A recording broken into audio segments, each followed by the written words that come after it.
Okay, we're looking at about 5 minutes after, so I'm just going to go ahead and start the process.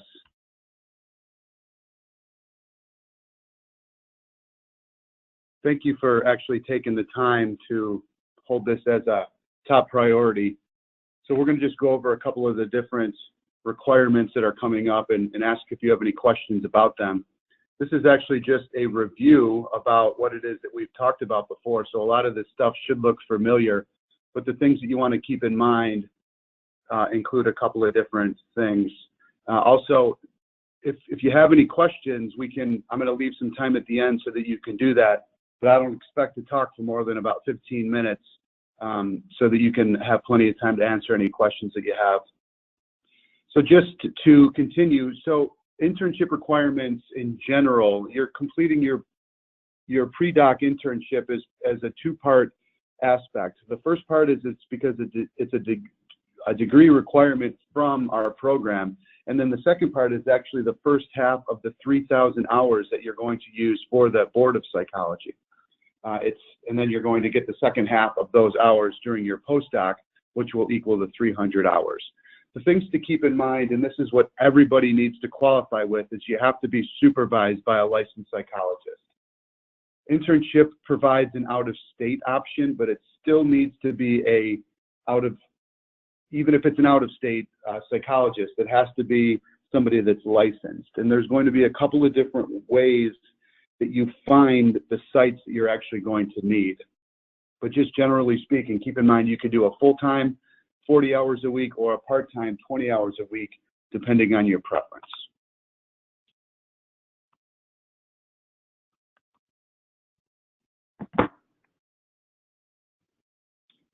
So we're going to talk briefly about the three options that I sent out via email and give you a chance to answer any questions that you have. We're going to go a little bit more in depth now, just so you have the opportunity to ask these questions since these timelines are actually coming up.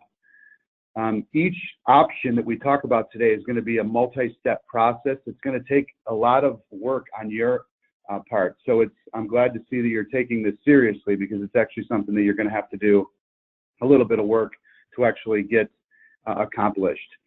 Please note that there's a lot of information to understand, and just simply this quick presentation is not going to give you all the information that you need. So I highly encourage you to do as much research as you can on your own. And if you sit back and just wait for somebody to do something, you're going to miss a lot of deadlines. You're going to miss out on a lot of important aspects of it. So thanks for taking this seriously. Okay, first we'll talk about KPIC. If you're working with KPIC, you should have already been sent an email from a place called Internship. It's a qualification process where I sign you up, and then they send you an email to represent that you are in fact eligible to apply for an internship. There's a couple of deadlines that are quickly approaching. March 2nd is the application deadline, and this means your entire application needs to be completed. If you don't do this, you cannot participate in the first match, and no extensions actually are going to be granted. The second deadline coming up is the March 29th deadline. This is only if you've made the March 2nd deadline, but the March 29th deadline is the ranking deadline, and this is when you determine which one of the sites that you want preference to. And remember, we talked about the match process. If you rank a site, you have to be prepared to accept that site. So don't put any on your list that you're actually not interested in going to, because you could potentially match to them. And then you'll find out about the matches on match day, which actually occurs on April 3rd. So that's KPIC in general. The second aspect is the psychological assistant aspect. The important thing to keep in mind is that you need pre-approval from the Board of Psychology. Now, this is going to depend most upon where you want to get licensed initially. And if you're wanting to get licensed in California, you have to be pre-approved or the board will not count your hours. The pre-approval process you can find that on the website, but this includes coming up with a site beforehand so that you and your supervisor can organize the documentation and send it into the board together so that you can figure out if the board's going to approve that or not.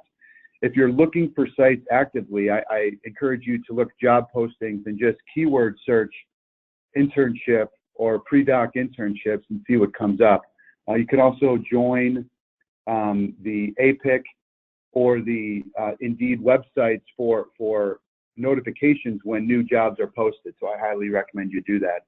If you're asking questions to the site, you want to keep in mind, again, your supervisor must be a licensed psychologist. They must be employed by the agency. In other words, you can't hire them to be your supervisor. And keep in mind that you want 40 to 60% direct service, because that's what the board is actually going to look for. If you don't have 40 to 60% at the end of the training, the board might not accept your hours, and you'll have to be forced to repeat more hours with that. A psychological assistant position can be completed at an agency or at a private practice. And like I said before, you want to find your site supervisor first, go through the organization, try to figure out what it is that you want to accomplish. You want to talk about what your hourly rate is going to be. You're going to talk about how your office space is used. And then you want to come to an agreement together so that you guys can complete the paperwork, send that into the Board of Psychology so that you're able to get that. And I suggest you send the paperwork into the Board of Psychology about 3 months before your start date, just so that everything moves pretty quickly. They've gotten a little bit better at the Board of Psychology, but it's still been a little bit difficult to get some answers for them sometimes. So 3 months is usually a good starting off point. Okay, so that kind of wraps up psychological assistant. And please follow the emails from the links that I provided on there, because it really goes into more in-depth explanation about what this process looks like. I can show you just specifically on how complicated some of these questionnaires are, and just how involved they are. So there's just a lot of different, sorry, I can't find the right screen here. So we'll just go back to the PowerPoint. I'll show it to you at the end. But there's, I guess the point is if you can research about what it is that you need from a psych assistant position, you'll know what questions to ask your site supervisors moving forward. Okay, just really briefly, I want to touch on the APIC aspect of it. APIC is an organization that changed its rules that does not let non-APA accredited individuals match. That's everybody in our program cannot match until the post-match vacancy, which actually doesn't even start until March 26th. So in my mind, a better option is to start out with KPIC and psychological assistant positions, and then use the APIC post-match as something that you want to kind of fall back on and see what kind of sites that they have left. This is actually the first year that they're doing this, so it's impossible to tell how many sites they're going to place initially or how many leftover sites that they're going to have. But instead of eliminating us totally from contention, they're just putting the start date back a little bit further, so that individuals from APA accredited institutions participate in the first 2 matches, and then we participate in the post-match vacancy service. If you have any questions about this, this is also a pretty in-depth application process. So you want to find or click on the link for the instructions for the applicants so that you can research this, because there's a lot of essays and pre-application materials that you actually have to get used to doing. Okay, keep in mind a couple of different points to make for internships, specifically ones that are a little bit different than practicum. Number one, you can be paid for internship. There's no limit on how much you can be paid, but sites typically don't pay that well. So the more competitive the site is, usually is based on how much they're willing to pay. Second, you can also take an out-of-state position.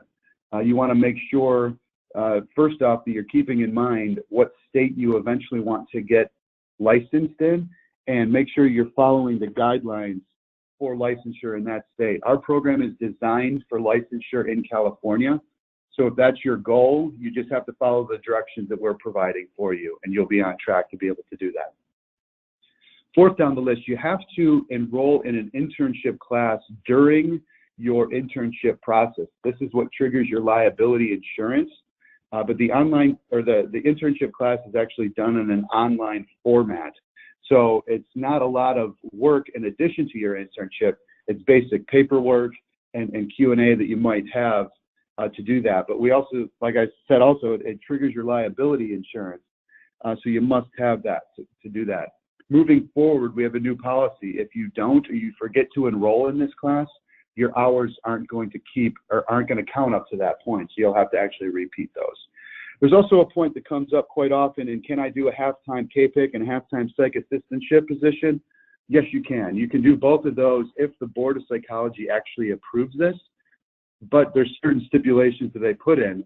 For instance, you cannot do 2 KPIC half-time internships at the same time because it's actually a conflict of interest through KPIC, and they don't approve those. But with enough pre-planning, you can do a half-time KPIC and a half-time psych assistant position if approved by the BOP. Okay, a few more points here, and then we'll open it up to questions. Keep in mind that your internship is going to start at different points during the year. So it's going to be up to you to kind of let the students know where you're at. In other words, keep track of what classes that you need to take, what classes that you have yet to take, because if something happens along the way, it's hard to go back and fix something. So if you're considering a leave of absence during the year, or you have a change in your site, such as the site closes, or you have a change in supervisor, you have to prepare for that ahead of time, or you run the risk of KPIC or the BOP not counting your hours that you've done up to that point. So you just really want to be on top of it. If you've got questions along the way, that's what your supervisor's for. That's what the training department at the school is for. So we're really trying to get ahead of everything. And that's really the reason for the internship class, is to try to keep track of everybody so that they're meeting the documentation requirements as they go. Okay, so each of the second point here, each of the processes that I spoke about screens before take multiple steps to complete them. So there's going to be different documentation that you need to turn in and approve. And if you don't meet the deadlines, like we said, you run the risk of missing out on potential sites. So you want to make sure that you become familiar with all the requirements that you need, and that's actually what I'm here for. Especially if you're doing the psych assistant route, because KPIC and APIC have it built in because they've done these things before and had psych assistants before, or interns. But sometimes individuals in private practice or in facilities haven't necessarily had a psych assistant before, so they're not as familiar with the plan, and you wouldn't want to have particular hours not count because you wouldn't be able to get some documentation turned in time. Okay. The last thing is, throughout the way, the deadlines are not negotiable. You cannot call KPIC and say, can you please let me participate in match 1? They're simply not going to let you do that. And if you miss out on something, it's going to be, you're going to have to wait to the second aspect of how this works. And it's really just not going to be in your best interest to do something like this. So with that being said, I think that's the end there. So that's when I'm going to open it up to questions that you might have. I actually have you all on unmute. So if anybody has any questions, now's the time. I have a question, Dr. Gibbons. Can you hear me? Sure. I can hear you, yeah. Okay, great. Thank you for setting up this meeting. It's very helpful. I have a specific question. I interviewed for a facility regarding my internship, and they're willing to accept me on a psych assistant position. Okay. And my question is, how early can I start? I'm 500 plus hours in my practicum now. Is there a way I can be relieved of my practicum, before the 900 hours? Or that's my question. Okay, yeah, that's a good question. So you actually have to follow the contract that you signed with your agency unless they're willing to let you out of it early. Sometimes sites come to a mutual agreement with students that says, you know what, you've fulfilled your obligation, we'll let you go. But if it comes down to it, you have to follow out your contract. And also with that, kind of answering the additional aspect of your question, you can't start accruing any hours until all your practicum hours have been completed. Got it. It's a one step on to another. Now, it sounds like you have the potential to finish your practicum a little bit early. So you could be one of those individuals that might end up taking, since you finished your practicum hours before the summer semester started, you still have to finish practicum 4 but you could also concurrently take Internship 1 at the same time and then start accruing your hours if your practicum hours are already done. Okay, and you led me into my next question. So I have to register for my next practicum course even though I finished the practicum course? Correct. The Okay. internship and practicum classes are built into the course requirements for the program, and it's just built in. You have to do all 4 of those practicum ones. Okay, so finish my practicum class, then register for the practicum class despite me finishing my practicum locate hours, and then also register for my internship, correct? Assuming that I think we're under the assumption that you're assuming you're going to finish your hours before the start of the summer semester, correct? Correct, which I did the math and it calculates that I will be finished for the next semester. Okay, so if that ends up coming true, then yes, you're correct. You would take practicum 4 in summer, and if you've also arranged with your internship to start in summer, you can do that as well. And if that's the case, then you enroll in Internship 1 at the same time. Okay, and will I be considered a full-time student if just taking those 2 classes? That's for financial aid purposes. So for financial aid purposes, you're considered a full-time student if you're at a full-time internship. Got it. So that would be a good question to ask the financial aid, because I don't know how that would work if you started a little bit early. I'm not sure how that would work. No problem. I'll definitely get with them. Thank you for helping me out. You did help me through the presentation as well. Okay. There's an online question. Do our current practicum sites count for internships? So I think you mean, can you do your internship at the same place that you did your practicum? If that's the case, Yes. The answer is yes. You just want to make sure that you're meeting the hours that you want. You want to make sure that there's enough people coming in the door that would satisfy those hours, especially if you're going to do a full-time internship. You know, that's quite a big difference than the 16 to 25 hours a week you're doing for practicum. But if they have a need, then you want to make sure that they're fulfilling that. But remember, you can also do 2 part-time internships, or you could do a part-time internship for 2 years if you wanted to, if you still needed to work full-time. So there's a little wiggle room. You just have to be very careful that you're meeting the requirements necessary to do that. Okay, thank you. Sure. Other questions that we have? Will you be sending this PowerPoint? So this has actually just been, I can cut this out, or I can send this out, but it's just been cut and paste from the ones that I've sent out before with all the links. But I'll happily send this out, no problem. Okay, thank you.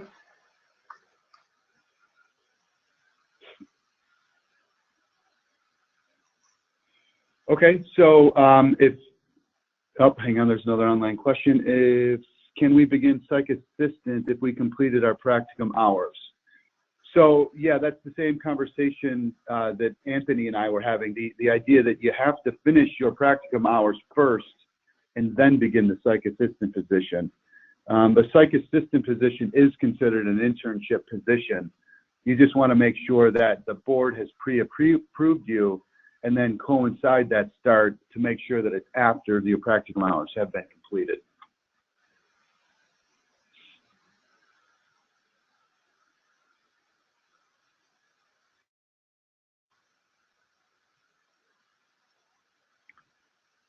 So I have a question. I know you mentioned that Sure. we can have 2 K-pick half times. So if I do like a K-pick half time and then my current practicum site as the second half part-time, that's allowed, right? Because my practicum isn't listed under K-pick. Okay, so just to clarify, you cannot do 2 K-pick half times at the same time, but you can do 1 K-pick and 1 psych assistant at the same time. And then the way you'd figure that out, you'd actually see if the practicum site was listed under K-pick, and if not, then go ahead with the psych assistant application. Okay, thank you.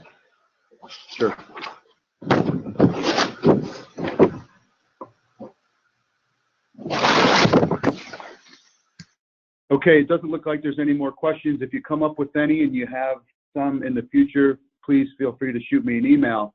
And also, if you could do me a favor, remind your colleagues in your classes that this is very important to keep track of, and I would just hope them not to fall behind on what it is they want to do. But I appreciate your guys' time and for you logging on to do this, and hopefully we've got everything taken care of thus far. Great. Thank you. It was very helpful. You got it. All right. Thanks, everybody. Have a good day. Bye.